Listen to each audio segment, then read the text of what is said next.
തപസ്സുകാലത്തിൽ ഒരു കത്തോലിക്ക വിശ്വാസി ഏറ്റവും പ്രാധാന്യം നൽകേണ്ടത് എന്താണെന്നറിയാമോ?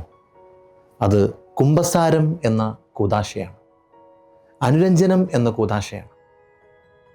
പ്രത്യാശയോടെ ക്രൂശിൽ എന്ന തപസ്സുകാല ചിന്തയിലേക്ക് ഏവർക്കും സ്വാഗതം.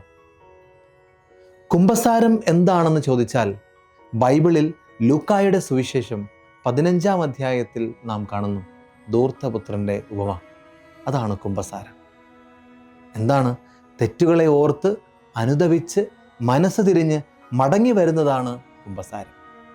എന്തിനാണ് കുമ്പസാരം എന്ന് ചോദിച്ചാൽ അനുദിനം നമ്മുടെ ബന്ധങ്ങളിലുണ്ടായ താളപ്പിഴകൾ പരിഹരിക്കുന്നതിന് വേണ്ടിയാണ് കുമ്പസാരം.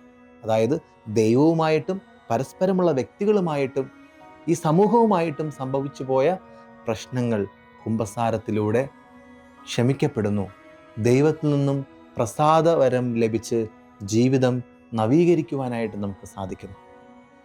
കുമ്പസാരത്തിനായി ഏറ്റവും അത്യാവശ്യം നമുക്കുണ്ടായിരിക്കേണ്ടത് 3 കാര്യങ്ങളാണ്. 1, അനുതാപം. എന്താണിത്? പാപത്തെ ഓർത്തുള്ള ആത്മാർത്ഥമായ ദുഃഖമാണ് അനുതാപം. അത് ഹൃദയപൂർവകമായ പശ്ചാത്താപമാണ്. ഉള്ളിലേക്ക് തിരിഞ്ഞ് നമ്മുടെ കുറവുകൾ കണ്ടെത്തി തെറ്റുകൾ തിരുത്തുന്നതാണ് അനുതാപം. 2ാമതായിട്ട് ഏറ്റുപറച്ചിൽ.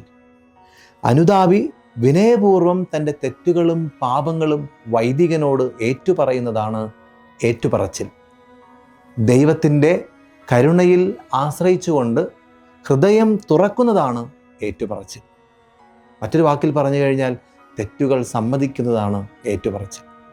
3ാമതായിട്ട് പ്രായശ്ചിത്തം. എന്താണ് പ്രായശ്ചിത്തം എന്ന് ചോദിച്ചാൽ പാപത്തിന് പരിഹാരം ചെയ്യുന്നതാണ് പ്രായശ്ചിത്തം. അനുതാപി തൻ്റെ പാപങ്ങളെ ഓർത്തുള്ള ബാഹ്യ പ്രകടനമാണ് പ്രായശ്ചിത്തം. പ്രാർത്ഥന, ഉപവാസം, ദാനധർമ്മം ഇവയാണ് പരമ്പരാഗതമായ പ്രായശ്ചിത്ത പ്രവർത്തികൾ. ഉദാഹരണത്തിന് ലൂക്കായുടെ സുവിശേഷം 19-ാം അധ്യായം 8-ാം വാക്യം നാം കാണുന്നു. സക്കേവൂസ് പറയുന്നു, ഇതാ എൻ്റെ സ്വത്തിൽ പകുതി ഞാൻ ദരിദ്രർക്ക് കൊടുക്കുന്നു. അതാണ് പ്രായശ്ചിത്തത്തിൻ്റെ ബാഹ്യമായ ഒരു ഉദാഹരണം. പ്രിയപ്പെട്ടവരെ, ഈ നോമ്പുകാലത്തിൽ നല്ലൊരു കുമ്പസാരത്തിലൂടെ പുതിയ വ്യക്തികളായിട്ട് മാറാൻ നമുക്ക് പരിശ്രമിക്കാം. കുമ്പസാരിക്കുവാനായി നാം കുമ്പസാരക്കൂട്ടിലേക്ക് പോകുമ്പോൾ ഒരു അനുതാപി ശ്രദ്ധിക്കേണ്ട ചില കാര്യങ്ങളുണ്ട്. അത് ഞാൻ നിങ്ങളോട് പങ്കുവയ്ക്കാം.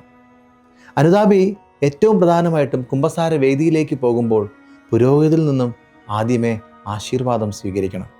അതിനുശേഷം കുരിശു വരച്ച്, പിതാവേ പാപിയായ എന്നിൽ കനിയണമേ, ഞാൻ അവസാനമായി കുമ്പസാരിച്ചിട്ട് ഇത്ര നാളുകളായി, അല്ലെങ്കിൽ ഇത്ര മാസങ്ങളായി, ഇത്ര വർഷങ്ങളായി എന്ന് നാം കൃത്യമായിട്ട് പറയണം. എന്നിട്ട് വൈദികനോട് നാം ചെയ്തു പോയ പാപങ്ങൾ ഏറ്റുപറയുക. പാപങ്ങളൊക്കെ പറഞ്ഞതിന് ശേഷം, പിതാവേ ഞാൻ ഇപ്പോൾ പറഞ്ഞ പാപങ്ങളും മറന്നുപോയ പാപങ്ങളും എന്നോട് ക്ഷമിക്കണമേ, എനിക്ക് പാപമോചനം നൽകണമേ എന്ന് നാം പറയണം. ഉടനെ വൈദികൻ ഉചിതമായ ഉപദേശങ്ങളും പ്രായശ്ചിത്തവും നമുക്ക് നൽകും.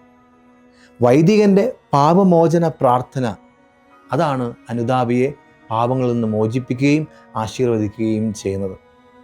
വൈദികളിൽ നിന്നും പാപമോചന പ്രാർത്ഥന സ്വീകരിച്ചതിന് ശേഷം അനുതാപി മാറിയിരുന്ന് ദൈവത്തിന് നന്ദി പറയുകയും പ്രായശ്ചിത്തം നിറവേറ്റുകയും ചെയ്യണം. അതോടൊപ്പം അനുഗ്രഹത്തിനായി പ്രാർത്ഥിക്കുകയും ചെയ്യുക.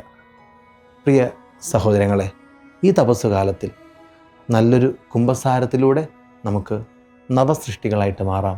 ഇവർക്കും നല്ലൊരു തപസ്സുകാലം ആശംസിക്കുന്നു. ആമേൻ.